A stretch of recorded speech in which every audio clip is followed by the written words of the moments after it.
আমাকে একটু কথা দাও, যা আকাশের মতো সহজ, মহৎ, বিশাল, গভীর। সমস্ত ক্লান্ত হতাহত গৃহবলিভুকদের রক্তে মলিন ইতিহাসের অন্তর ধুয়ে চেনা হাতের মতন।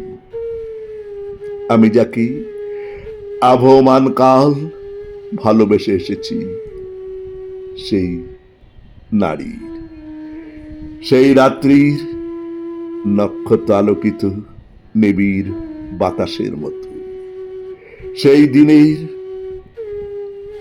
আলোর অন্তহীন এঞ্জিল চঞ্চল ডানার মতো, সেই উজ্জ্বল পাখির সমস্ত পিপাসাকে যে অগ্নির মতো প্রদীপ্ত দেখি অন্তিম শরীরিনী মোমের মতন। নমস্কার, শুনলেন কবিতা আমাকে একটি কথা দাও।